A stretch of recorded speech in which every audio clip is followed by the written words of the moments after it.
മധുരമൊഴിയിലേക്ക് എല്ലാവർക്കും സ്നേഹസ്വാഗതം. എൻജസ് ആർമിയുടെ കുടുംബങ്ങൾക്ക് വേണ്ടിയുള്ള ഒരു സ്വർഗീയ സമ്മാനം മധുരമൊഴി. നമ്മുടെ മക്കളെ, നമ്മുടെ കുടുംബത്തെ സ്വർഗം സമ്മാനമായി തന്ന നമ്മുടെ മക്കളെയെല്ലാം സ്വർഗത്തിലേക്ക് തിരിച്ചെത്തിക്കുവാനുള്ള, സ്വർഗത്തിൻ്റെ വഴിയിലൂടെ നടത്തുവാനുള്ള ഒരു എളിയ പരിശ്രമം. അതിന് നമ്മെ സഹായിക്കാനായിട്ട് നമ്മുടെ കൂടെ ഒരു വലിയ കുടുംബം നമ്മോടൊപ്പം ഉണ്ട്. അവർ എറണാകുളം എടപ്പള്ളിയിൽ നിന്ന് വരുന്നു. അവർ തന്നെ പരിചയപ്പെടുത്തും. നമുക്ക് ചേട്ടൻ തന്നെ തുടങ്ങാം. ഞങ്ങൾ എടപ്പള്ളിയിൽ നിന്ന് വരുന്നു, എറണാകുളത്ത്. എൻ്റെ പേര് പ്രദീപ് എന്നാണ്, പ്രദീപ് സുഭാഷ്. എൻ്റെ പ്രൊഫഷൻ എന്ന് ഞാൻ ബേസിക്കലി ഒരു മെക്കാനിക്കൽ എഞ്ചിനീയറാണ്. ഞാൻ കഴിഞ്ഞ 18 വർഷമായിട്ട് ഡയറി സെക്ടറിലാണ്, പശുക്കളുടെ പുറകെയാണ് 18 വർഷമായിട്ട്. ഡയറി ഫാമിങ്ങും അതിനോട് സപ്പോർട്ട് ചെയ്യുന്ന ഒരു കമ്പനി ഉണ്ട് ഞങ്ങൾക്ക് തന്നെ.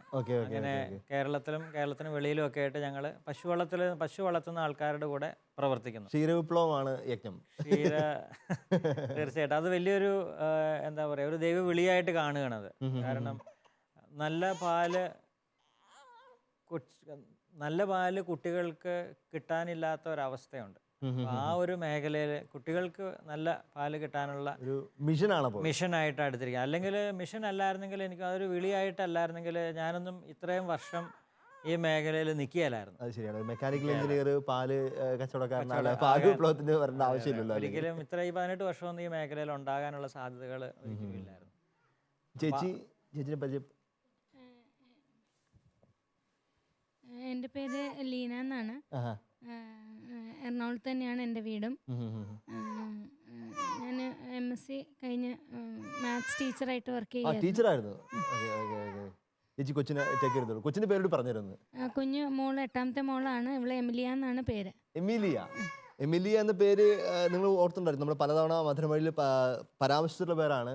മക്കൾ 5 പേരും, ഭർത്താവും ഇൻലോസും എല്ലാവരും വിശുദ്ധരായ വലിയൊരു വീട്ടിലെ അമ്മയുടെ പേരാണ് എമീലിയ. ഈ വീട്ടിലെ ഏറ്റവും ഇളയ ആളുടെ പേരാണ് എമീലിയ. അതുകൊണ്ട് തന്നെ മൂത്തവരൊക്കെ പെട്ടെന്ന് വിശുദ്ധരായിക്കോളും. നമുക്ക് റിവേഴ്സ് ഓർഡറിൽ പിടിക്കാം. നമുക്ക് ബാക്കി ആൾക്കാരൊക്കെ ഒന്ന് പരിചയപ്പെടാം. മരിയ ഏറ്റവും മൂത്തത്. ഞാൻ 11th പഠിക്കുക. രാജഗിരി, കളമശ്ശേരിയിൽ. എൻ്റെ പേര് ജോസഫ്. ഞാൻ 8th പഠിക്കുക. പേര് പറ. ക്ലാര പുണ്യവതിയാണോ? ആയിക്കോളാം അല്ലേ, കുഴപ്പമില്ല, പിന്നെ ആകാം നമുക്ക്. എൻ്റെ പേര് സിസിലിയ. ഞാൻ 10th പഠിക്കുക. എല്ലാം വിശുദ്ധരാണല്ലേ. സിസിലിയ. എൻ്റെ പേര് അലക്സ്. ഞാൻ 4th പഠിക്കുന്നു. എൻ്റെ പേര് ഫ്രാൻസിസ്. ഞാൻ 1th പഠിക്കുന്നു. എൻ്റെ പേര് ആന്റണി. ഞാൻ 1th പഠിക്കുന്നു. ഇവര് ട്വിൻസ് ആണ് കേട്ടോ. ആന്റണിയും ഫ്രാൻസിസും ട്വിൻസ് ആണ്. അപ്പോൾ അങ്ങനെ 8 മക്കളുടെ വലിയൊരു കുടുംബത്തോടൊപ്പമാണ് ഇന്നത്തെ മധുരമൊഴി. അതുകൊണ്ട് തന്നെ നമ്മൾ മൊത്തത്തിൽ മധുരമാണെന്ന്. വർഷങ്ങൾക്ക് മുമ്പ് വായിച്ച ഒരു ആർട്ടിക്കിളിൻ്റെ ചില കുഞ്ഞു ഭാഗങ്ങൾ, എവല്യൂഷൻ ഓഫ് ഫാമിലീസ് എന്ന് പറഞ്ഞ ഒരു ആർട്ടിക്കിളിൻ്റെ ഒരു കുഞ്ഞു ഭാഗം പറഞ്ഞിട്ട് നമുക്ക് കുടുംബത്തിലേക്ക് വരാം. അതിനകത്ത് ഇങ്ങനെ കുടുംബങ്ങളുടെ പരിണാമത്തെ പറ്റിയാണ്. അത് ആദ്യം പറഞ്ഞ ചില ക്യാപ്ഷൻസ് ഞാനിപ്പോൾ ഓർക്കുന്നുണ്ട്. കുറച്ച് നാളുകൾക്ക് മുമ്പ് ഇങ്ങനെയായിരുന്നു പറഞ്ഞിരുന്നത്: നമ്മൾ 2, നമുക്ക് 2. അത് കുറച്ചാണ് എവല്യൂഷൻ സംഭവിച്ചു പറഞ്ഞു. നമ്മളൊന്ന്, നമുക്കൊന്ന്. അതായത് ഒരു കൊച്ചു മതി. കുറച്ചാൾ കഴിഞ്ഞപ്പോഴത്തേക്ക് നമ്മളൊന്ന്, നമുക്കെന്തിന് വേറൊന്ന്. അത്ര എത്തി. പക്ഷെ ഇവരെ കാണുമ്പോൾ നമുക്ക് മുഴുവൻ പൊളിച്ചതെന്ന് തോന്നുന്നതാണ്. നമ്മളൊന്ന്, നമുക്ക് ഒത്തിരി. കർത്താവ് തരുന്ന മക്കളെ കർത്താവ് സമ്മാനമായിട്ട് ഒത്തിരി സമ്മാനം തരുമ്പോൾ കൈനീട്ടി വാങ്ങിക്കുന്ന 2 പേരുടെ മുമ്പിൽ കൈകൂപ്പിക്കൊണ്ട് തന്നെ കർത്താവിന് സ്തുതി പറഞ്ഞുകൊണ്ട് തന്നെ നമുക്ക് ഈ എപ്പിസോഡ് ആരംഭിക്കാം. അപ്പോൾ നമുക്ക് പ്രതിവേട്ടൻ തന്നെ തുടങ്ങാം. ചേട്ടാ, ഇത്രയും വലിയ കുടുംബത്തെ കർത്താവ് തന്നതിനെ പറ്റിയുള്ള ഐ എം റിയലി എക്സൈറ്റഡ്. ഒന്ന് ചേട്ടൻ പറഞ്ഞു തുടങ്ങാമോ? എൻ്റെ പപ്പ അവർ 11 പേരാണ്, മമ്മി 8 പേരാണ്. ലീനയുടെ വീട്ടിൽ ലീനയുടെ ഡാഡിയൊക്കെ 12 പേരാ. ലീനയുടെ അമ്മ 5 പേരാണ്. അപ്പം വലിയ പണ്ട് കാലങ്ങളിൽ വലിയ ലീനിയേജ് ഉണ്ടല്ലോ. നല്ലൊരു തീർച്ചയായിട്ടും ശക്തമായിട്ട്. അപ്പം ശരിക്കും ഞങ്ങൾ ഫാമിലീസ് ഞങ്ങൾ കൂടുന്ന സമയത്തുണ്ടാകുന്ന ഒരു വലിയൊരു സന്തോഷമുണ്ടല്ലോ. കാരണം ഞങ്ങളുടെ കസിൻസ് എല്ലാം കൂടെ വന്ന് കൂടുന്ന സമയത്ത് ഇപ്പോഴും ഞങ്ങൾ കൂടാറുണ്ട്. അത് വലിയൊരു സന്തോഷത്തിൻ്റെ ഒരു നേരമാണ്. കാരണം അവിടെ വേറെ ഒന്നുമില്ല. സാധാരണ കൂട്ടായ്മകളിൽ വേറെ പലതും വേണം സന്തോഷത്തിന്, അല്ലെങ്കിൽ അതായിരിക്കും ഒരു കാരണം.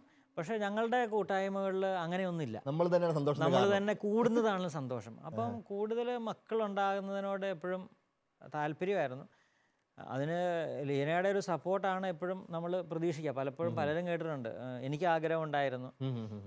അവിടെ സഭയുടെ ചില കാഴ്ചപ്പാടുകളും പഠനങ്ങളുമാണ് ഞങ്ങളെ കൂടുതൽ അതിൽ മക്കളെ സ്വീകരിക്കാനായിട്ട് ഒരു മനസ്സ് വന്നത്. കാര്യം പ്രസവം നിർത്തുന്നത് സഭ പഠിപ്പിക്കുന്നില്ല.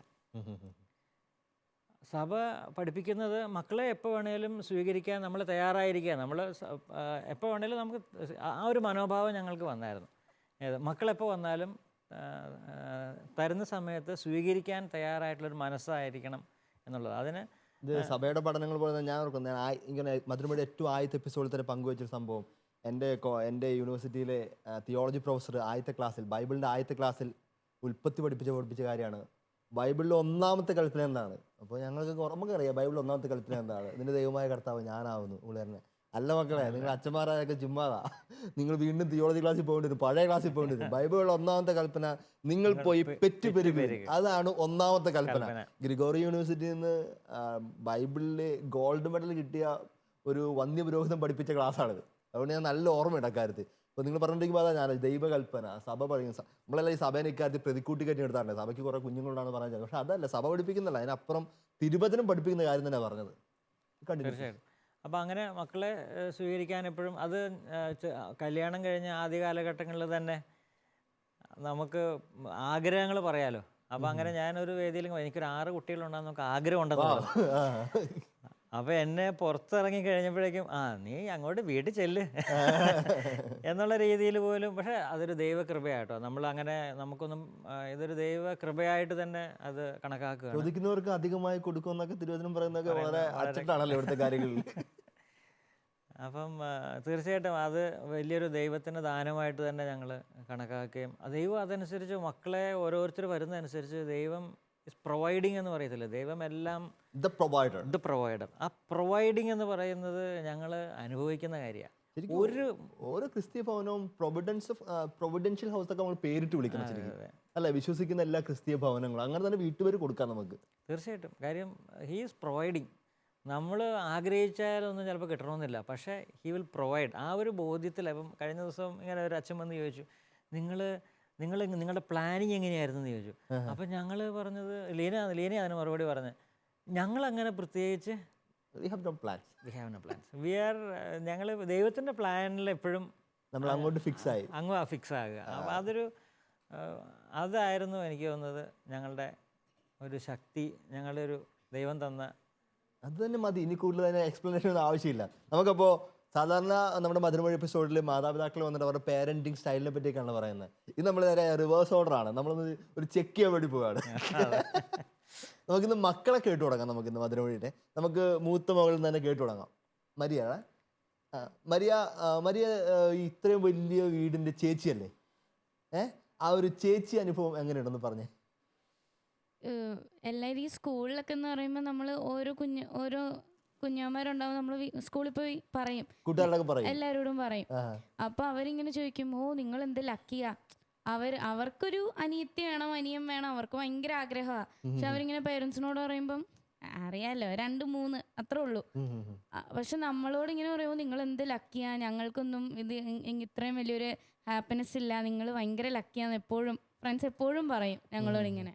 ഇപ്പോൾ മോളിപ്പോൾ ഇങ്ങനെ ലക്കിയാണ്, ഭാഗ്യവതിയാണ്, ഹാപ്പിനെസ് ഒക്കെ പറഞ്ഞപ്പോഴത്തേക്ക് ഞാൻ റീസെൻ്റ്ലി എൻ്റെ പെങ്ങൾ പങ്കുവെച്ച മനോഹരമായ അനുഭവം പറയാം. എൻ്റെ ചേച്ചിക്ക് 2 കുഞ്ഞുങ്ങളുണ്ട്. എല്ലാവരും ഇപ്പോൾ 1ാം ക്ലാസ്സിലാണ്. ഇവരെല്ലാം കൂടി ധ്യാനം കൂടാൻ വേണ്ടി പോയി. അപ്പോൾ സാബു ബ്രദറിൻ്റെ ധ്യാനം കൂടി, ക്രിസ്റ്റീൻ്റെ ധ്യാനം കൂടി കണ്ടപ്പോഴത്തേക്ക് കുഞ്ഞിന് ഏറ്റവും ഫ്രണ്ടിൽ പോലും ധ്യാനം കൊണ്ട് വരും. അപ്പോൾ ചേച്ചി ഇവനെ കൊണ്ട് ഏറ്റവും ഫ്രണ്ടിൽ പോയിരിക്കുകയാണ്. അപ്പോൾ ധ്യാനത്തിനിടയ്ക്ക് ധ്യാനത്തിൻ്റെ അവസാന ദിവസം കൂടുതൽ മക്കൾ വേണ്ടവരും മക്കളില്ലാത്ത ദമ്പതികളൊക്കെ കൈ ഉയർത്തി പ്രാർത്ഥിക്കാൻ വേണ്ടി പറഞ്ഞു. അപ്പോൾ ചേച്ചിയുടെ ഹസ്ബൻഡ് സ്ഥലത്തില്ല, അപ്പോൾ ചേച്ചിയും ഇവനും കൂടി പോയിട്ടുള്ളൂ. ഇവൻ ഏറ്റവും മുമ്പിൽ ഇരുന്നിട്ട് 2 കൈ പൊക്കി പിടിച്ചു. എൻ്റെ ചേച്ചി ഒരു അമ്മ കൈ 2 പൊക്കി നമുക്ക് അടുത്ത കുഞ്ഞാ വരട്ടെ. ഇവിടെ മരിയ പറഞ്ഞ പോലെ തന്നെ അതാണ് ഓരോ കുഞ്ഞിന്റെ ഏറ്റവും വലിയ ആഗ്രഹം, അടുത്തൊരു കുഞ്ഞോ വരണം എന്നുള്ളതാണ് ആ കുടുംബത്തിലേക്ക്. അതിപ്പോ മാതാപിതാക്കൾക്ക് അങ്ങനെ ചിന്തിക്കാൻ പറ്റുന്നെങ്കിൽ മക്കൾക്കുള്ള ഏറ്റവും വലിയ സേഫ് സോണും ഏറ്റവും വലിയ സമ്മാനം. അത് എന്നാന്നറിയാം, അത് കുട്ടികൾക്ക് ഏറ്റവും താല്പര്യം അവരവരുടെ സമപ്രായക്കാരുടെ കൂടെ, തരപ്പടിക്കാരുടെ കൂടെ പോകാനായിട്ടാണ്. അത് വീട്ടിൽ കിട്ടുന്നതിൻ്റെ ഏറ്റവും വലിയൊരു അഡ്വാൻറ്റേജ് എന്താണെന്ന് വെച്ചാൽ, ഇപ്പം ഇവർ സ്കൂളിൽ പോകുമ്പോൾ ഇവരുടെ വാച്ച് ഡോഗ്സ് ഇവർ തന്നെയാണ്. അത് വലിയൊരു ഇതിനകത്തെ ഈ ആരെങ്കിലും ഒരാൾ എന്തെങ്കിലും കാണിച്ചു കഴിഞ്ഞാൽ ഇതേ അമ്മേ അവനങ്ങനെ ചെയ്ത് കേട്ടോ, ഇവളങ്ങനെ ചെയ്ത് കേട്ടോ, കൂടുതൽ ഉടായ്പകൾക്കൊന്നും നടക്കുകയല്ല. അതുമല്ല ഇവരുടെ കമ്പനി കൂടുന്നത് ഇവരെല്ലാരും രാജ്യത്ത് തന്നെയാണോ? ഞങ്ങളെല്ലാം രാജഗിരിയില്ല. അവ ഇവരുടെ തന്നെ ആ സമപ്രായക്കാർ ഇവർ ആ ഗ്രൂപ്പിൽ ഓരോ ഗ്രൂപ്പ് ഇവരിൽ തമ്മിൽ ഗ്രൂപ്പിസം ഉണ്ട്. ഏത് ഇവരുടെ ഇടയിലെ ചെറിയവരൊരു ഇത് അപ്പം കളിക്കുന്നതും ആ ഗ്രൂപ്പിൽ തന്നെ അവർ കൂടുതലും കളിക്കുന്നത്. കാര്യം ഒരിക്കലും ഇവർക്ക് മൂത്തവരുടെ കൂടെ പോയി കളിക്കാൻ പറ്റിയല്ലോ. ഇടി കിട്ടുന്നോണ്ടാണോ അതോ? അതുകൊണ്ടല്ല, ഞാൻ സിസ്ലിയുടെ കൂടെ എപ്പോഴും ഞങ്ങൾ ഒരു ഏജ് ഗ്രൂപ്പ്. പിന്നെ ഇവര് 4 പേര് ആണുങ്ങള് 4 പേരും ക്ലാരയും. ക്ലാര ഇപ്പൊ കൂടുതൽ കുഞ്ഞാവയുടെ കൂടെയാ. ഇപ്പൊ കുഞ്ഞാവ മതി അവൾക്ക്. അല്ലെങ്കിൽ നല്ല രസമാ വീട്ടില്. അത് നിങ്ങൾ പറയുമ്പോൾ തന്നെ മനസ്സിലാവും. ഞാനിപ്പോ ചേട്ടൻ പറഞ്ഞപ്പോഴത്തേക്ക് വട്ടായലച്ചൻ കുറെ നാൾക്ക് പറഞ്ഞ തമാശയുണ്ട്. എനിക്ക് കുഞ്ഞിനെ ഒത്തിരി അലമ്പൊന്നും ഉണ്ടാക്കാൻ പറ്റില്ല, കാരണം ഈ വാച്ച് ഡോഗ്സ് ഒത്തിരി ഉണ്ടായിരുന്നു. സമപ്രായക്കാരായ സഹോദരങ്ങൾ, ചേട്ടനും അനിയനും ചെടുത്തി അനിയത്തിയായിട്ട് കുറെ പേരൊക്കെ ഉണ്ടായിരുന്നുണ്ട്. ഒത്തിരി അലമ്പൊന്നും ഉണ്ടാക്കും. ദൈവത്തിന് സ്തുതി പറയുന്ന വേറെ അലമ്പൊന്നും ഉണ്ടാകും. വലിയ പാപം ചെയ്യാൻ അവസരം കുറവായിരിക്കും ഒത്തിരി പേര് ചുറ്റുപാടുള്ളപ്പോഴത്തേക്ക്. അത് കറക്റ്റ് ആണ് ചേട്ടൻ പറഞ്ഞു വെച്ചത്. അത് ശരി. അത് എനിക്ക് പണ്ടുള്ള വലിയ കുടുംബങ്ങളിലൊക്കെ ആ ഒരു രീതി ഉണ്ടായിരുന്നു. കാര്യം ഇവരെപ്പോഴും സഹോദരങ്ങളാണല്ലോ. നമ്മളൊരു കൂട്ടുകാരൻ്റെ തെറ്റ് ചെയ്താലും അവനത് പ്രൊട്ടക്റ്റ് ചെയ്യാനേ നോക്കുള്ളൂ, അവരത് കവറപ്പ് ചെയ്യാൻ നോക്കും. ഇവിടെ അങ്ങനെ ഇവരുടെ ആഗ്രഹം അതല്ലല്ലോ. ഇവർ ഒരു തെറ്റിലേക്ക് പോകുന്നത് കണ്ടു കഴിഞ്ഞാൽ അവരെ പ്രൊട്ടക്റ്റ് ചെയ്യാന്നുള്ളതല്ല ഇവരുടെ ലക്ഷ്യം. അവരെ അതിൽ നിന്നും അപ്പം അതൊക്കെ ശരിക്കും ഞങ്ങളത് അനുഭവിക്കുന്നുണ്ട്. ഞങ്ങൾ കാണുകയാണ് ഇതൊക്കെ. ഇത്രയും കുഞ്ഞുങ്ങളുള്ളത് കൊണ്ട് ഇതൊക്കെ എന്താ പറയുക, ഞാനും ചില സ്ഥലത്തൊക്കെ ഇങ്ങനെ പറയും, അതായത് ഒരു MBAക്കൊന്നും ഇവർക്ക് പോകേണ്ട കാര്യം ഉണ്ടാകത്തില്ല. എല്ലാം മാനേജ്മെന്റ് പ്രിൻസിപ്പിൾസ് ഒക്കെ ഇവിടെ തന്നെ. ഇതിൻ്റെ ഒപ്പം കൂട്ടിച്ചേർക്കാനായിട്ടുള്ളത്, നമുക്ക് വീട്ടിൽ പലപ്പോഴും സിസ്റ്റേഴ്സും അച്ഛന്മാരും ഒക്കെ ഇങ്ങനെ വരും. അപ്പം വരുമ്പം പലരും ചോദിക്കും, നിങ്ങൾ ആരല്ല സിസ്റ്റർ ആകാൻ പോകുന്നത്, ആരാ അച്ഛന്മാരാകാൻ പോകുന്നത്? അതാണ് ചോദിക്കുക. അപ്പം മര്യാദെല്ലാം കാണും. ഞാൻ അച്ഛനാകാനും സിസ്റ്റർ ആകാനില്ല, ഞാൻ കല്യാണം കഴിക്കാനാണ്. എന്താ മര്യാദ അങ്ങനെ? എനിക്ക് കുറെ കുഞ്ഞാവരാണെന്നൊരു ആഗ്രഹമുണ്ട്.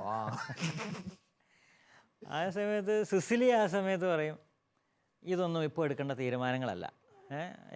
എനിക്ക് ചില സമയത്ത് അവളുടെ ആ ഒരു പക്വതയൊക്കെ കാണുമ്പോൾ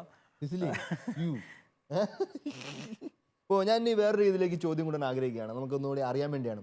എമിലിയും ക്ലാരയൊക്കെ വന്ന സമയത്തൊക്കെ ഇവർ ചേട്ടന്മാരും ചേച്ചിമാരൊക്കെ വലിയവരൊക്കെ ആയല്ലോ. നിങ്ങളൊക്കെ എങ്ങനെയാണ് ഈ കുഞ്ഞാവമാരുടെ വരവിന് വേണ്ടി ഒരുങ്ങിയതൊക്കെ? അല്ല, അവർക്ക് വേണ്ടി പ്രാർത്ഥന. നമ്മൾ പല എപ്പിസോഡിലും കേട്ടേക്കുന്ന പേരൻസ് തന്നെ പറയുന്ന കേട്ടേക്കുന്നത് എങ്ങനെയാണ് അവരൊരുങ്ങിയെന്നൊക്കെ ഉള്ളത്. നിങ്ങൾ തന്നെ പറയും, എങ്ങനെയാണ് നിങ്ങൾ ഇവരുടെ വരവിന് വേണ്ടി ഒരുങ്ങിയത്? ഇവര് ഓരോരുത്തർ വരുമ്പോഴും ആദ്യം ഞങ്ങളോടാ പറയുന്നേ. ഓരോ കുഞ്ഞാവന്മാര് വരുന്നതിന് മുന്നേ ആദ്യം ഞങ്ങളോടാ പറയുന്നേ.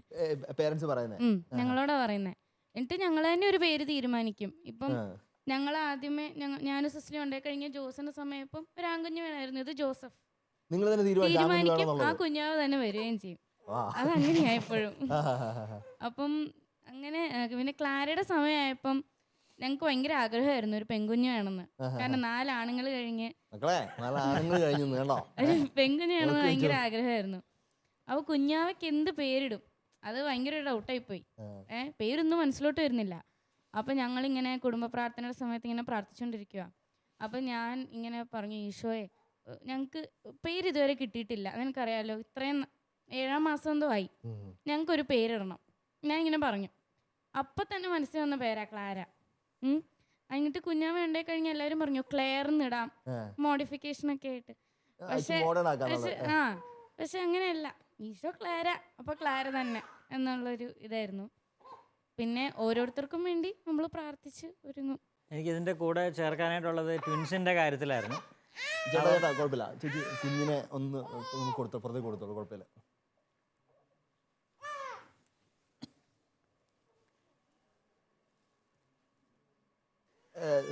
ചേട്ടൻ തുറന്നു പറഞ്ഞോളൂ. അപ്പം ട്വിൻസിന്റെ കാര്യത്തിൽ ഇവർക്ക് പേര് ഒരുമിച്ച് കണ്ടെത്താനായിട്ട് യോജിപ്പോഴും കണ്ടെത്താൻ പറ്റിയില്ല. അപ്പൊ അങ്ങനെ ഒരു വൈകുന്നേരങ്ങളിൽ, കാരണം രാത്രികളിലാണ് ഇതിന്റെ ഡിസ്കഷൻസ് വരിക. അപ്പൊ ഡിസ്കഷൻ പാർലമെന്റ് ഡിസ്കഷനായിട്ടാണ് നടക്കുക. അപ്പം ഞാനപ്പോൾ പറഞ്ഞു, ഇതിങ്ങനെയാണെങ്കിൽ മിക്കവാറും ട്വിൻസായി പോകുമെന്ന് പറഞ്ഞു. ഞങ്ങൾ ആദ്യത്തെ സ്കാനിങ് കഴിഞ്ഞിട്ട് തിരിച്ച് ലീന സ്കാനിങ് റൂമിൽ നിന്ന് ചിരിച്ചുകൊണ്ടാണ് വന്നത്. ഞാനപ്പോൾ ആകെ എന്തെങ്കിലും വളരെ സന്തോഷത്തോടെ ചിരിച്ചുകൊണ്ടൊക്കെ വരുന്നത് കണ്ടപ്പോഴേക്കും അപ്പോൾ പറഞ്ഞു ട്വിൻസാന്ന് പറഞ്ഞു. അപ്പോൾ അതൊക്കെ ഇതൊക്കെ എന്താ പറയുക, നമ്മൾ പല കുടുംബങ്ങൾക്കും അത് കിട്ടുന്നില്ല. അത് നമുക്ക് കിട്ടിയ ഒരു സൗഭാഗ്യമായിട്ട് കാണുകയാണ് അതെല്ലാം. നമുക്കിനി നമ്മുടെ കുടുംബത്തിൻ്റെ ഒത്തിരി പേർക്ക് നമുക്ക് ഉപകാരപ്പെടുന്ന കുറച്ച് ഒന്ന് രണ്ട് നിങ്ങളുടെ പേരൻറ്റിങ് ടിപ്സ് ഒന്ന് അറിയാൻ വേണ്ടി കൂടിയാണ്. അതായത് എങ്ങനെയാണ് ഇത്രയും കുഞ്ഞുങ്ങളൊക്കെ ഉള്ളതുകൊണ്ട് തന്നെ പ്രാർത്ഥന, കുടുംബ പ്രാർത്ഥന ശരിക്കും ഒരു നമ്മുടെ ഒരു എന്താ പറയുക, ഒരു കുഞ്ഞു പള്ളിയിലെ നമ്മുടെ ഒരു കുരിശുപള്ളിയിലെ ഒരു നൊവേന കൂടുന്നതിൻ്റെ ആൾക്കൂട്ടൊക്കെ കാണുമല്ലോ നമ്മുടെ വീട്ടിൽ. ഒരു നല്ല രൂപക്കൂടെ അങ്ങനെ ഞാൻ സങ്കല്പിക്കുകയാണ് നിങ്ങളുടെ കുടുംബ പ്രാർത്ഥന എങ്ങനെ ആയിരിക്കും എന്നുള്ളത്. അപ്പോൾ അത്ര ഒരു ആൾക്കൂട്ടൊക്കെ കാണുമല്ലോ. എങ്ങനെയാണ് നിങ്ങളുടെ കുടുംബ പ്രാർത്ഥനയൊക്കെ ഒന്ന് പറയാമോ മോളെ? കുടുംബ പ്രാർത്ഥന 8:30 മണിക്ക് തുടങ്ങും. അത് ടൈം ടേബിൾ ആണ്. 5 മണിക്ക് കുർബാന, 5:30 കുർബാന തുടങ്ങും. 8:30ക്ക് കൊന്ത തുടങ്ങും. അത് കർത്താനവാലയൊക്കെ ട്വിൻസ് അവര് ഫ്രാൻസ് ഫാമിലിയാണ് കർത്താനവാലയുടെ ആൾക്കാർ. അവര് ചെല്ലും. കൊന്ത ഞങ്ങള് 4 പേര് മാറി മാറി. ഇനി ഞാനാണെങ്കിൽ അടുത്ത ദിവസം സിസിലിയ, എന്നിട്ട് ജോസ്, എന്നിട്ട് അലക്സ്, അങ്ങനെ മാറി മാറി. ലുത്തിനിയും ബൈബിള് വായനയും എല്ലാം ഞങ്ങൾ മാറി മാറിയാ. അതെ, അതങ്ങനെ. അതുകൊണ്ട് തന്നെ ഇപ്പൊ അലക്സിനെ എല്ലാം, ലുത്തിനിയെ വരെ എല്ലാം അറിയാം. ആന്റണിക്ക് ഫ്രാൻസിസിന് അളവില്ലാത്തതൊക്കെ അറിയാം. പ്രാർത്ഥനകളൊക്കെ പഠിക്കും. അതുകൊണ്ട്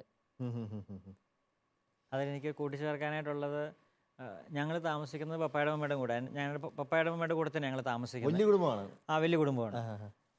അപ്പം അവരെടുക്കുന്ന അവരുടെ കൂടെ ആയതുകൊണ്ടുള്ള ഒരു ആത്മീയ ഒരു അന്തരീക്ഷവും ഇങ്ങനെയുള്ള കാര്യങ്ങളുള്ള ഡിസിപ്ലിനും. അപ്പോൾ ലീനയുടെ വീട്ടിൽ ചെന്നാലാണേലും അമ്മ അവരെല്ലാം ഓരോ സഭയുടെ ഓരോ ശുശ്രൂഷകളിലുള്ളതാണ്. അപ്പോൾ അത് ശരിക്കും എന്താ ഇവരുടെയൊക്കെ ഫോർമേഷനിലെ ഇതൊക്കെ സപ്പോർട്ട് ചെയ്യുന്നുണ്ട്. എനിക്കൊരു തലമുറകളെല്ലാം തന്നെ ഒരു ചെയിൻ ഇങ്ങനെ കൊടുത്തല്ലേ ഭയങ്കരമായിട്ട്. അതെനിക്ക് തോന്നുന്നത് സഭ ഒരുക്കി തരുന്ന വലിയൊരു പ്ലാറ്റ്ഫോമാണ്. ഏത് ഈ ഫ്രീ ഓഫ് കോസ്റ്റിൽ പിള്ളേരെ എത്ര വിശുദ്ധമായിട്ട്, നല്ല പ്രയോഗമാണ് ഫ്രീ ഓഫ് കോസ്റ്റ് സഭയുടെ. നമ്മളെല്ലാം എന്ത് ഫ്രീ നോക്കുന്ന ആൾക്കാരല്ല. ഇത്രയും ഫ്രീ ആയിട്ട് ഒരു ചെലവും ഇല്ലാതെ പിള്ളേരെ വിശുദ്ധരായിട്ട് വളർത്താനായിട്ട് സഭ ഒരുക്കി തരുന്ന പ്ലാറ്റ്ഫോം സ്കൂളുകളിലൊന്നും ഒരിക്കലും ഇത് കൊടുക്കുന്നില്ല. പ്രിയപ്പെട്ടവരെ, ഇത് ഒരു അപ്പൻ്റെ ഏറ്റവും നല്ല സാക്ഷ്യം കൂടിയാണ് കേട്ടോ. ഫ്രീ ഓഫ് കോസ്റ്റിൽ സഭ ഒരുക്കി തരുന്ന വലിയ സൗഭാഗ്യമാണ് കുടുംബത്തിനുള്ളിലെ വലിയ ഫോർമേഷൻ, വലിയൊരു ചെയിൻ, തലമുറകൾ തമ്മിൽ ഒരുമിച്ചുള്ള ഫോർമേഷൻ. അതെ, ശരിക്കും എന്താ പറയുക, നമ്മൾ പലപ്പോഴും കാണാം ഇപ്പോൾ ഇന്നത്തെ കാലത്ത് സെക്ഷുവാലിറ്റി അല്ലെങ്കിൽ സെക്സിനെ വളരെ വികൃതമായിട്ടെന്ന് ലോകം കാണിച്ചു കൊടുക്കുന്നൊരു അവസരമാണല്ലോ. അപ്പോൾ നമ്മൾ തന്നെ വീട്ടിൽ ഓരോ വിഷയങ്ങളെടുത്ത് ഇതിനെപ്പറ്റി സംസാരിക്കും. നിങ്ങളെ എന്തിനു സൃഷ്ടിച്ചു, നിങ്ങളുടെ യൂണീക്നെസ് എന്താണ്. അപ്പോൾ അതൊക്കെ ഇവരോട് ചോദിച്ചാൽ ഇവർ പറയാം എൻ്റെ യൂണീക്നെസ് എന്താണെന്നൊക്കെ. അതുപോലെ സെക്ഷുവാലിറ്റി എന്താണ്, സെക്സ് എഡ്യൂക്കേഷൻ എങ്ങനെയാണ്, അത് നിങ്ങൾ എന്താണ് സെക്ഷുവലി വളരുക എന്നുള്ളത്. ഈ അടുത്ത കാലത്തൊക്കെ കുമ്പസാരത്തെ പറ്റി വളരെയധികം ചർച്ച ചെയ്യപ്പെട്ട കാലഘട്ടങ്ങളിലാണല്ലോ ഇതൊക്കെ. അപ്പോൾ കുമ്പസാരം എന്താണെന്ന് ഇതെനിക്ക് തോന്നുന്നു ഇതൊരു എല്ലാ അപ്പന്മാരുടെയും ഒരു ഉത്തരവാദിത്വമാണ്. ഈ പ്രബോധനം നമ്മൾ കാറ്റഗറിസം ക്ലാസ് കിട്ടുമെന്ന് വിചാരിച്ചു കഴിഞ്ഞാൽ ചിലപ്പോൾ കിട്ടിയെന്നല്ല. അത് വീടുകളിൽ കിട്ടുമ്പോഴാണ് അത് പ്രാർത്ഥനയുടെ സമയങ്ങളിൽ അതിന് ഒരുപാട് കോൺട്രിബ്യൂട്ട് ചെയ്യുന്നത്. Responsible parenthood. ഒത്തിരി മക്കളുണ്ടാവുക, അതിനൊപ്പം തന്നെ മാതാപിതാക്കൾ അതിന് ഫുൾ എഫേർട്ട് എടുത്ത് ഓരോ കുഞ്ഞിനും ഓരോ പ്രായത്തിലും വേണ്ട ഓരോ കാര്യങ്ങളും ദൈവം ആഗ്രഹിക്കുന്ന രീതിയിൽ സഭ പറഞ്ഞു കൊടുക്കുന്നതിൽ കൊടുക്കുക. This is responsible parenthood. അപ്പോൾ നമുക്ക് നമ്മുടെ കുഞ്ഞുങ്ങളുടെ ആത്മീയമായ ചില കാര്യങ്ങളിൽ കൂടി ഒന്ന് ചോദിക്കാം. നമുക്ക് നിങ്ങൾ വീട്ടിലെങ്ങനെയാണ് നിങ്ങൾ പ്രാർത്ഥിക്കുന്നത്, നിങ്ങൾ ബാക്കി ആത്മീയ കാര്യങ്ങൾ, ബൈബിൾ വായന, സുഹൃത്ത് അതുപോലത്തെ കാര്യങ്ങൾ പ്രാക്ടീസ് ചെയ്യുന്നതൊക്കെ ഒന്ന് പറയാമോ? നിങ്ങളുടെ പോലെ ഒത്തിരി കൂട്ടുകാർക്ക് വലിയ ഉപകാരമായിരിക്കും ഇത്. എന്നും രാവിലെ എണീറ്റ് കഴിഞ്ഞ് പ്രാർത്ഥിക്കും. അതിനുശേഷം ഭക്ഷണത്തിന് മുന്നേ ഉള്ള പ്രാർത്ഥനകൾ. പിന്നെ എന്നും രാവിലെ ഞങ്ങൾ 3 പേരും പള്ളിയിൽ പോവും. നിങ്ങൾ 3 പേരും പള്ളിയിൽ പോകും? ഞാനും ജോസ്, സിസിലി 3 പേരും പള്ളിയിൽ പോവും. അതിനുള്ള ഇനിഷ്യേറ്റീവ് എടുക്കുന്നത് ജോസാണ്. എന്താണ് ജോസേ? ഞാൻ അവിടുത്തെ ഒരു അൾത്താരപാലനാണ്. അതുകൊണ്ട് നീ അൾത്താരപാലനാണ്? എത്ര വർഷമായിപ്പോ? അത് ഞാൻ എണ്ണില്ല. ഓക്കെ. എന്നിട്ട് ചില സമയത്തെല്ലാം ഇച്ചിരി വൈകി എത്തുന്നത്. അതുകൊണ്ട് അവിടെ കപ്പയാറിൻ്റെ നിന്ന് വഴക്കിട്ടാറുണ്ട് ചില സമയത്ത്. അതുകൊണ്ട് ഞാൻ എല്ലാവരെയും പെട്ടെന്ന് റെഡിയാവാനെല്ലാം ഞാൻ ഇനിഷ്യേറ്റീവ് എല്ലാം എടുക്കുന്നത്. ഞാനും ഇടയ്ക്കൊക്കെ വീട്ടിൽ പോയി നിൽക്കുമ്പോഴത്തേക്ക് ഞാൻ ഇനിഷ്യേറ്റീവ് അടക്കം കൊണ്ടാക്കാറുണ്ട്. എൻ്റെ കൂടെ പുറം ആഗ്രഹിക്കുന്നവരൊക്കെ നേരത്തെ പോകണം. കാരണം അച്ഛൻ പള്ളി താമസിച്ചില്ല വേറെ നാണക്കേടാണല്ലോ കുർബാനയ്ക്ക്. അതുപോലെ അൾത്താരപാലം താമസിച്ച നാണക്കേട് തന്നെയാണ് കേട്ടോ. അത് ചേച്ചിമാരൊക്കെ ഇനി കൂടുതൽ സഹകരിക്കും. അലക്സാണ് അതിന് പ്രധാനപ്പെട്ട കാരണം. എല്ലാവരും ഒരുമിച്ച്, ജോസാണ് പ്രധാനപ്പെട്ട കാരണം എല്ലാവരും ഒരുമിച്ച് കൊണ്ടുപോകാൻ വേണ്ടിയിട്ട്. ഓക്കെ, അപ്പോൾ അടുത്ത ആരാ പറയുന്നത്? ഓള് പറയും. ഓക്കെ. ഞങ്ങൾക്ക് ക്ലാരിക്കാണെങ്കിൽ ഒരു രാത്രി കിടക്കുന്നതിന് മുമ്പ് അവളിങ്ങനെ കഥ കേട്ടിട്ടാണ് കിടക്കാറ്. അപ്പോൾ ഈ അവൾക്കൊരു ബൈബിൾ ബുക്ക് ഉണ്ട്, ഞങ്ങളുടെ ഹോളി കമ്മ്യൂണിന് കിട്ടിയൊരു ബൈബിൾ സ്റ്റോറീസിൻ്റെ ബുക്ക്. അപ്പോൾ ഞാനാണ് മിക്ക പ്രാവശ്യം പറയാറ് മെൽസിക്ക് പഠിക്കാനൊക്കെ ഉള്ള സമയം ഞാൻ നേരത്തെ കിടക്കുന്നതാണ്. അപ്പോൾ ക്ലാരയാണെങ്കിൽ ദാനിയേലിൻ്റെ സിംഹക്കുഴിയിൽ ആ കഥ, പിന്നെ ദാവീദും ഗോലിയാത്തും, പിന്നെ സാംസന്റെ കഥ, ഇതെല്ലാം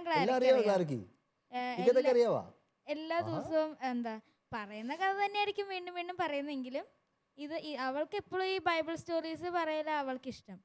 പിന്നെ ഈ പ്രാവശ്യം ഈ വെള്ളം പൊങ്ങിയപ്പം വെള്ളപ്പൊക്കം നിങ്ങളുടെ വീടിനെ കാര്യമായിട്ട് അഫക്ട് ചെയ്തു. ഈ വെള്ളപ്പൊക്കത്തിന്റെ സമയത്ത് ഞങ്ങൾ പെട്ടെന്നൊരു ധൃതിയിൽ എല്ലാം പാക്ക് ചെയ്ത് പോവായിരുന്നു ചെയ്തത് അമ്മയുടെ വീട്ടിലേക്ക്. അപ്പൊ ഈ ബൈബിൾ ബുക്കൊന്നും എടുക്കാൻ വലിയ നേട്ടം ഓർത്തൊന്നുമില്ല. ഞങ്ങൾ ഉള്ള കാര്യങ്ങളൊക്കെ ഡ്രസ്സൊക്കെ പെട്ടെന്ന് പാക്ക് ചെയ്ത് പോവാം.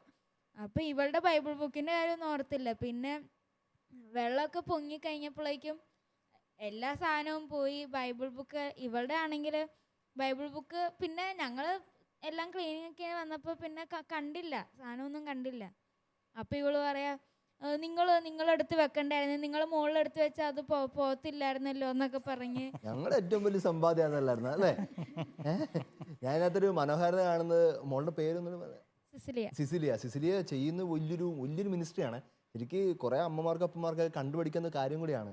ഈ രാത്രി ഉറങ്ങുന്നതിന് മുമ്പ് ആനയുടെയും കുതിരയുടെയും ഒട്ടകത്തിന്റെയും അല്ലെങ്കിൽ കൊരങ്ങച്ചന്റെയും അപ്പൂപ്പന്റെയും കഥ പറഞ്ഞു കൊടുക്കുന്നതിന് പകരം ഇവർ ചേച്ചിമാരൊക്കെ ചെയ്തു കൊടുക്കുന്നത് പോലെ മനോഹരമായിട്ട് ബൈബിളിലെ കഥകളൊക്കെ പറഞ്ഞു കൊടുക്കുകയാണെങ്കിൽ കുഞ്ഞ് നല്ല വിശുദ്ധമായ സ്വപ്നങ്ങൾ വരെ കിട്ടും ഉറക്കത്തിൽ.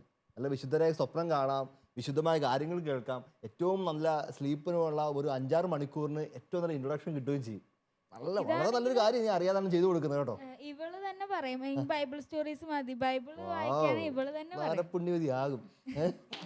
എനിക്ക് എന്തെങ്കിലും ഇപ്പൊ ബുക്കൊക്കെ വായിച്ച് കിടക്കാനുണ്ടെങ്കിലും ഇവള് പറയും കഥ പറഞ്ഞിട്ട് കിടന്നാൽ മതി, കഥ പറഞ്ഞിട്ട് ബൈബിൾ സ്റ്റോറീസ് പറഞ്ഞിട്ട് ഇവളുറങ്ങും, അതേണ്ടിട്ട് ഞാൻ ബുക്ക് വായിച്ച് കിടക്കാം. അപ്പൊ ക്ലാരയാണ് രാത്രി എല്ലാരെയും വിശുദ്ധമാക്കി ഉറക്കാൻ സഹായിക്കുന്നത് അല്ലേ? അടിപൊളി. അത് ഞാൻ പറയുമ്പോ ഞങ്ങളെല്ലാരും ഒരുമിച്ചൊക്കെ കിടക്കാറ്. അപ്പൊ ഞാൻ പറയുമ്പോ ഇവരെല്ലാരും കൂടി കേൾക്കും. എല്ലാ കഥയും ഇവർക്കും അറിയാം, ക്ലാരിക്കും അറിയാം. ഇത് ശരിക്കും ഇതാണ് പേരന്റിങ്.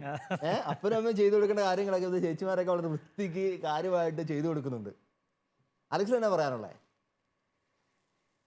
ഞാൻ കുഞ്ഞാവ് ജനിക്കുന്നതിന് മുമ്പേ ക്ലാസ്സിൽ എല്ലാവരോടും പറഞ്ഞു. കുഞ്ഞാവേ നമ്മുടെ മില്ലിയാണോ ഉദ്ദേശിച്ചത്? അപ്പൊ ക്ലാസ്സിലെല്ലാരോടും പറഞ്ഞു. എന്നിട്ട് കുഞ്ഞാവ് ജനിച്ചപ്പം പത്രത്തില് മാമദീസന്റെ ഫോട്ടോ ഒക്കെ വന്നിരുന്നു. അപ്പൊ ഫോട്ടോ വന്നപ്പം മിസ് ആ പത്രത്തിലെ ഫോട്ടോ ഉണ്ട്. അപ്പം മിസ് പറഞ്ഞു മിസ് പുതിയതായിരുന്നു. അപ്പം ഈ 7 കുട്ടികളുണ്ടോന്ന് അറിയില്ലായിരുന്നു. അപ്പം മിസ് പറഞ്ഞു ഇവർക്ക് 8ാമത്തെ കുട്ടിയായി, എല്ലാവരും കൈയടിക്കാനൊക്കെ പറഞ്ഞു. ക്ലാസ്സിൽ ആഘോഷമാക്കി സൂപ്പർ സ്റ്റാർ ആക്കി നമ്മളെ അല്ലേ?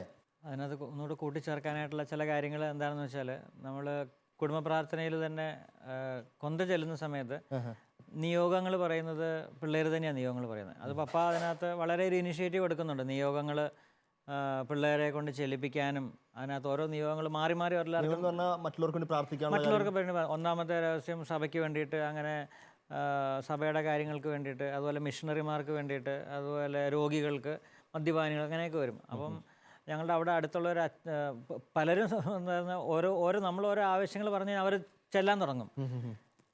പിന്നെ കുഴപ്പമെന്ന് വെച്ചിട്ടുണ്ടെങ്കിൽ രോഗം മാറിയാലും ഇവര് പിന്നെ രോഗം മാറിയാലും രോഗം എഴുന്നേറ്റ് നടന്നാലും പ്രാർത്ഥന നിർത്തിയല്ല. അത് അങ്ങനെ എനിക്ക് വേണ്ടി എൻ്റെ അമ്മച്ചി ഇപ്പോഴും ഞാൻ അച്ഛനാകാൻ വേണ്ടി പ്രാർത്ഥിക്കുന്നുണ്ട്. അത് ഞാൻ പണ്ട് വീട്ടിൽ കൊണ്ട് കൊടുത്ത പ്രാർത്ഥന. അമ്മച്ചി ഇപ്പോഴും കൊന്തയുടെ അവസാന പ്രാർത്ഥന എൻ്റെ മകൻ ചേർന്ന് അച്ഛനാക്കണമെന്നുള്ളതാണ്. നല്ല കാര്യം, എല്ലാവരും പ്രാർത്ഥിച്ചോട്ടെ. മക്കളെ ഇനി എനിക്ക് വേണ്ടി പ്രാർത്ഥിക്കണം, അച്ഛനൊക്കെ ഓർക്കണം കേട്ടാ. ചേട്ടൻ പറഞ്ഞു. അപ്പോൾ അങ്ങനെ ആ പ്രാർത്ഥനയിൽ ഓരോ നിയോഗങ്ങൾ പിള്ളേർ തന്നെ ചെല്ലുന്നു. അതൊക്കെ ശരിക്കും എനിക്കൊന്ന് കുടുംബ പ്രാർത്ഥന കുറച്ചുകൂടെയൊക്കെ ഒന്ന് ഇഫക്റ്റീവ് ആക്കാനും പറ്റുന്ന കാര്യങ്ങളാണ്. അതെ അതെ. ഞാൻ ഒരു കാര്യം കൂടി ചോദിച്ച് നമുക്ക് ഇതിനെ അവസാനിപ്പിക്കാൻ വിചാരിക്കുന്നു. ഇത്രയും മക്കളൊക്കെ ഉള്ളപ്പോഴത്തേക്ക് അമ്മ ടീച്ചറും കൂടി ആയിരുന്നു നേരത്തെ. അപ്പോൾ ഇത്രയും മക്കളൊക്കെ കുഞ്ഞാവൊക്കെ വന്നപ്പോഴത്തേക്ക് ഈ ചേച്ചിമാരും ചേട്ടന്മാരൊക്കെ എങ്ങനെയാണ് ഒരു അമ്മയുടെ റോളും അപ്പൻ്റെ റോളൊക്കെ എക്സ്ട്രാ ആയിട്ടൊക്കെ എടുത്ത്, ഉറപ്പായിട്ടും ചേട്ടൻ ട്രാവൽ ചെയ്യേണ്ട ജോലിയും കൂടിയൊക്കെ ആണല്ലോ. അപ്പോൾ ഇവരെങ്ങനെയാണ് ഈ ജോലി കാര്യങ്ങളിലും ബാക്കി കാര്യങ്ങളിലൊക്കെ ഒരു സഹായമൊക്കെ ആവുന്നത്? ഇപ്പം രാവിലെ സ്കൂളിൽ പോകുന്ന കാര്യങ്ങളിലാണെങ്കിലും മൂത്തവർ ഇളയവരെ എണീപ്പിച്ച് വേഗം പല്ല് തേപ്പിച്ച് ഡ്രസ്സ് റെഡിയാക്കാനായിട്ടുള്ള ശ്രമങ്ങളൊക്കെ അവർ ചെയ്യാറുണ്ട്. തലേ ദിവസം തന്നെ യൂണിഫോമൊക്കെ തേച്ച് വെക്കും. അപ്പോൾ അവർ തന്നെ ഓരോ ദിവസം സ്പെസിഫിക് ആയിട്ട് വെച്ചിട്ടുണ്ട്. മൺഡേ മരിയ എല്ലാവരുടെയും യൂണിഫോം തേക്കും, ട്യൂസ്ഡേ ജോസഫ് എല്ലാവരുടെയും തേക്കും, വെനസ്ഡേ അങ്ങനെ അവർ തന്നെ ഒരു ടൈം ടേബിൾ വെച്ചിട്ടുണ്ട്. അവർ തന്നെ സെറ്റ് ചെയ്ത് വെച്ചിട്ടുണ്ട് ടൈം ടേബിളൊക്കെ. അപ്പം യൂണിഫോമൊക്കെ റെഡി ആയിട്ട് ഇവർ തലേ ദിവസം തേച്ച് വെക്കും.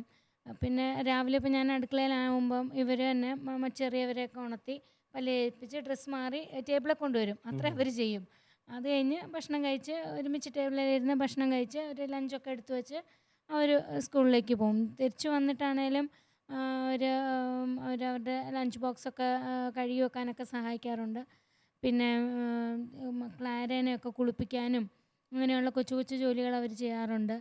അപ്പം ഞാൻ ഡെലിവറിയും പ്രഗ്നൻ്റൊക്കെ ആയിട്ടിരുന്ന സമയങ്ങളിലൊക്കെ ക്ലാരേനെ കുളിപ്പിക്കാനും അവൾക്ക് വൈകിട്ടത്തെ ഭക്ഷണമൊക്കെ കൊടുക്കാനും സ്കൂളിൽ നിന്ന് വന്നിട്ടുള്ള ഭക്ഷണങ്ങൾ കൊടുക്കാനും ഒക്കെ അവർ മൂത്തവർ സഹായിക്കാറുണ്ട്.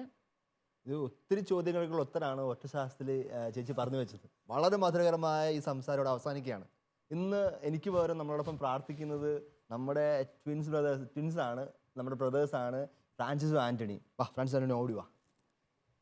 നമുക്ക് കുഞ്ഞുങ്ങളോടൊപ്പം നിന്ന് 91 സങ്കീർത്തനം ചൊല്ലി നമ്മുടെ കുടുംബങ്ങളുടെ സംരക്ഷണത്തിന് പ്രാർത്ഥിക്കാം.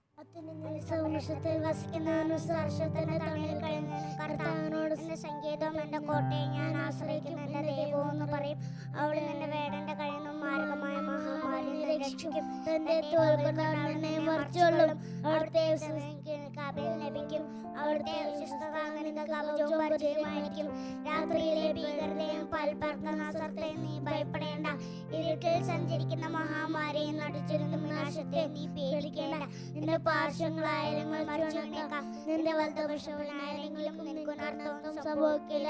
ദുഷ്ടന്റെ പ്രതിഫലം നിന്റെ കണ്ണുകൾ കൊണ്ടെന്നെ കാണും. നീ കർത്താവിൽ ആശ്രയിച്ചു, അത്തുനിന്ന് നീ വാസമർപ്പിച്ചു. നിനക്കൊരു തിന്മയും പോവുകയില്ല, ഒരർത്ഥവും നിന്റെ കൂടാരത്തെയും സംഭവിക്കുകയില്ല. നിന്റെ വഴിയിൽ നിന്നെ കാത്തുവരയ്ക്കാൻ അവിടെ നിന്നെ ദൂതന്മാരോട് കൽപ്പിക്കും. നിന്റെ പാദങ്ങളിൽ തട്ടാതിരിക്കാൻ അവിടെ നിന്നെ കൈകളിൽ വഹിച്ചുകൊള്ളും. സിംഹത്തിന്റെയും മണിയുടെയും മേൽ നീ ചവിട്ടി നടക്കും. ഇവ സിംഹത്തെയും സർപ്പത്തെയും നീ ചവിട്ടി മതിക്കും. അവൻ സ്നേഹത്തിൽ എന്നോട് ഒട്ടി നിൽക്കുന്ന ഞാൻ അവനെ രക്ഷിക്കും. അവൻ എൻ്റെ നാമം പറയുകൊണ്ട് ഞാൻ അവനെ സംരക്ഷിക്കും. അവൻ എന്നെ വിളിച്ചപേക്ഷിക്കുമ്പോൾ ഞാൻ ഉത്തരമരുളും. അവന്റെ കഷ്ടതയിൽ ഞാൻ അവനോട് ചേർന്ന് നിൽക്കും. ഞാൻ അവനെ മോചിപ്പിക്കുകയും മോചിപ്പിക്കുകയും ചെയ്യും. ദീർഘായുസ്സ് നൽകി ഞാൻ അവനെ സമൃദ്ധനാക്കും. എൻ്റെ രക്ഷ ഞാൻ അവന് കാണിച്ചു കൊടുക്കുകയും ചെയ്യും. നമുക്കൊന്ന് ചേർന്ന് തലകുനിച്ച് ഈശോ മിശിഹായുടെ ആശീർവാദം സ്വീകരിക്കാം. നമ്മുടെ കർത്താവ് ഈശോ മിശിഹായുടെ കൃപയും പിതാവായ ദൈവത്തിൻ്റെ സ്നേഹവും പരിശുദ്ധാത്മാവിൻ്റെ സഹവാസവും പരിശുദ്ധ അമ്മയുടെയും സ്വർഗം മുഴുവൻ്റെയും മാധ്യസ്ഥവും സംരക്ഷണവും നമ്മോടും നമ്മുടെ കുടുംബത്തോടൊപ്പം ഉണ്ടായിരിക്കട്ടെ, ഇപ്പോഴും എപ്പോഴും എന്നേക്കും. ഈശോ മിശിഹായ്ക്ക് സ്തുതിയായിരിക്കട്ടെ. ഈശോ മിശിഹായ്ക്ക് സ്തുതിയായിരിക്കട്ടെ.